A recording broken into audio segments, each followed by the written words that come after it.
हनुमान मेरे भक्त, क्या ले हम, क्या गिफ्ट ले, हमारी मदद करो। समझ नहीं आ रहा कि नानी जी की लाडली के लिए हम क्या ले। भैया जी, आप उनकी नानी का नाम क्यों बार बार याद दिला देते हमें? उनका नाम सुनते हमारे मन में खौफ की सुनामी आ जाती है। ठीक है, नहीं याद दिलाएंगे। फिलहाल तुम हमें कुछ दिला दो भाई। दूर वाली मैडम को क्या पसंद आएगा? बहुत उतावले नहीं हो रहे आप दुश्मन के बर्थडे के गिफ्ट लेने के लिए? आपका एक प्यारा सा दोस्त है, भोला सा भक्त है, कभी कुछ दिया हमें? साल में हमारा भी बर्थडे एक बार आता है, उस हिसाब से तो 26 गिफ्ट बनते हैं हमारे। देखो, तुम्हारे साथ सबसे बड़ा गिफ्ट है। अच्छा, अब बताओ क्या चाहिए, मतलब कौन सा गिफ्ट अच्छा लगेगा?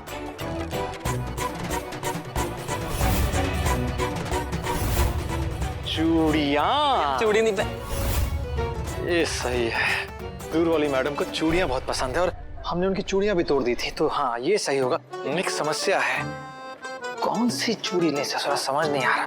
भैया जी, सबसे लेटेस्ट फैशन वाली बेस्ट चूड़ी निकाल दीजिए। देखो, ना तो हमने कभी पहनी है ना पहनाई है, आप तो रोज सबको पहनाते हैं। अभी सबसे बेस्ट चूड़ी आपको पैक करके देता हूँ। क्या बात है। हाँ। रोज चूड़ी पहनाने वाला भी शर्मा रहा है और आप अपने दुश्मन को चूड़ी पहनाते नहीं शर्मा रहे। अरे दुश्मन को ही चूड़ी पहनाने में असली मजा है। ये लीजिए साहब।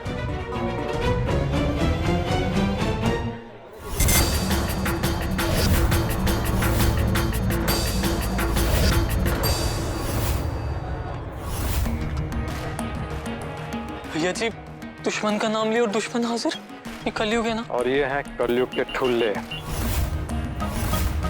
अरे मुस्कुराओ भाई, दूर वाली मैडम के मायके से मेहमान आए हैं, खातिरदारी तो करनी ही होगी। वो क्या है कि उस दिन दोस्ती और नशे की हालत में तुम लोगों ने जो सब हमारे साथ किया, हमने कुछ नहीं कहा।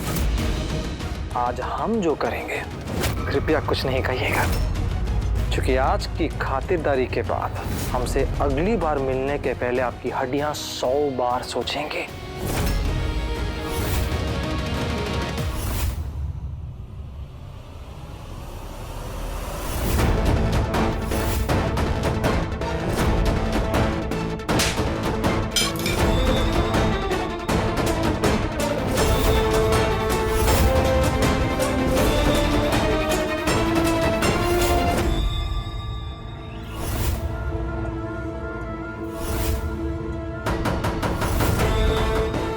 मौसम बरसात की तरह बरस रही हो।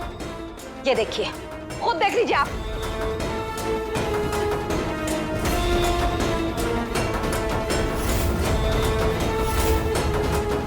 भेजा था कॉलेज पढ़ाई करने, या रैंप वॉक कर रही है। नचाना ना होता ना तो कसम से टांगे तोड़ देती मैं इसकी आज।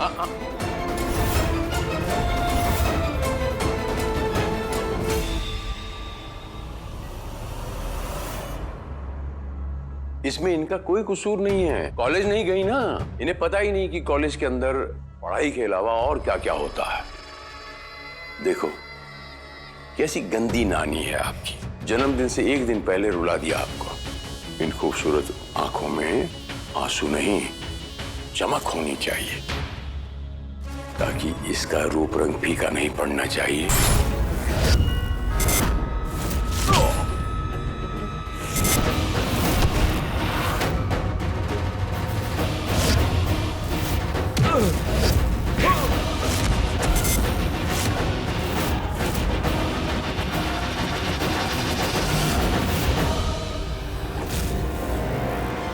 अगर ये चूड़ियां किसी और के लिए ना होती तो कसम से आज तुम्हें पहना देते।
सलामत है? भैया जी हम तो एकदम फिट एंड फाइन है बिल्कुल। अबे तुम्हारी बात नहीं कर रहे लल्ले, चूड़ियां ही कर रहे हैं। वो भी बिल्कुल ठीक है। चलो चाट वाट खाई जाए। भैया जी बहुत भूख लग रही है, पप्पू की चाट खाते हैं। अब फिर उसे सर पे चढ़ा रहे हैं। मुस्कान सर पे चढ़ाने वाली चीज नहीं है तबस्सुम,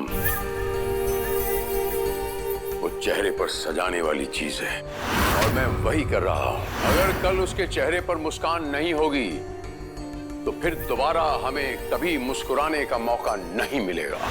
पर उसने जो किया वो अच्छा किया है, लेकिन उसके किए का फायदा तुम्हें दिख नहीं रहा। ये क्या है? मुस्कान की तस्वीर है ना, कहाँ है? अखबार में। इसके मायने क्या हुए कि आपकी मुस्कान सेलिब्रिटी हो गई है। तबस्सुम जी, इस पेपर की कटिंग काट के उसे बड़ा करके दर्शकों के सामने क्यों लगाना चाहिए? तबस्सुम जी, कोठे पे एक नाचने वाली मामूली लड़की के लिए अगर उनका मुंह इतना खुलता है तो एक सेलिब्रिटी के लिए दाम इतना होता है। और अगर दर्शकों का मुंह इतना खुलेगा तो हमारी तिजोरी भी इतनी भरेगी।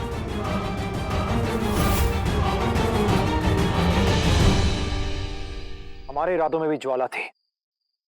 4 की जगह 40 भी आते ना तो इसी चाट की तरह चाट जाते हम। पर उस नानी को मानना पड़ेगा, आपने उनके पैर छुए और उन्होंने आपके पैर तोड़ने के लिए गुंडे भेज दिए। ऐसा आशीर्वाद तो कोई डाकू या गब्बर सिंह ही भेज सकता है, या वो नानी। तो क्या दूर वाली मैडम डाकुओं के खानदान से है? भैया जी हम तो कह रहे हैं आप दूर वाली मैडम से दूर ही रहिए, क्योंकि ऐसे लोग किसी की जान लेने से पहले सोचते नहीं है। फिलहाल तो नानी जी ये सोच रही होगी कि उनके गुंडे गए थे 2 टांगों पर और लौटे 4 टांगों पर। लौटे कहोगे भैया जी, वही पड़े होंगे चिट्ट और ज़ारा शाही। हम तो यहाँ चाट खा रहे हैं और वहाँ धूल चाट रहे होंगे। अब ये खुशखबरी हम खुद जाके सुनाएंगे दूर वाली मैडम को, उन्हीं के जन्मदिन पर, उन्हीं के घर जाकर। भैया जी ये क्या कह रहे हैं आप? वही जो तुम सुन रहे हो। नौटी नानी को बताना पड़ेगा कि जो पालतू कुत्ते उन्होंने भेजे थे रौनक को मारने के लिए, वो वहीं उसी जगह चित पड़े हैं। हाँ ये सही है। भैया जी आप पगला गए हैं क्या? आप ही जाइए शेरनी की गुफा में। आपकी 2 बहनें हैं, आप तो ये रिस्क ले सकते हो ना। हम अपने बाप की इकलौती बिगड़ी संतान है। अरे बाबा ठीक है, हम तो सोच रहे थे पहले मार्केट जाएंगे, मैडम के लिए केक लेंगे, बर्थडे तो मनाना है ना। तो ये बोलते ना भैया जी। वही तो कह रहे हैं। सारी सजावट हो गई, बिल्कुल ऐसे ही जैसे मम्मा अपने कमरे को रखती थी। कल जब मम्मा आएगी तो यही आराम करेगी और मैं भी उनकी गोद में अपना सर रखकर सो जाऊंगी, बिल्कुल बचपन की तरह। और कहूंगी कि जब तक वो लोरी नहीं सुनाएंगी मैं नहीं सोऊंगी।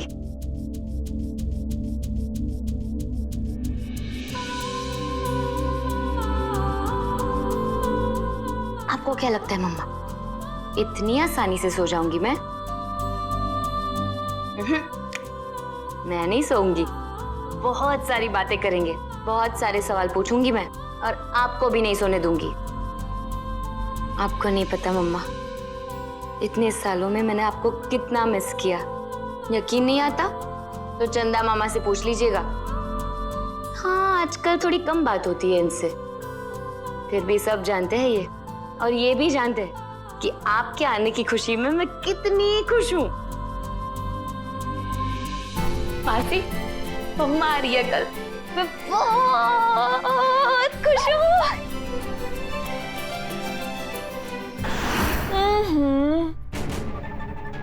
इसकी खुशी देखकर आपको नहीं लगता अम्मा कि आरती को बुलाकर आप बहुत बड़ी गलती कर रही हैं? कहीं आरती इसकी ताकत न बन जाए। ताकत नहीं, कमजोरी। आरती अब बस किसी की कमजोरी बन सकती है, वो कमजोरी जो मुस्कान को वो सब करने की ताकत देगी जो हम उससे करवाना चाहेंगे।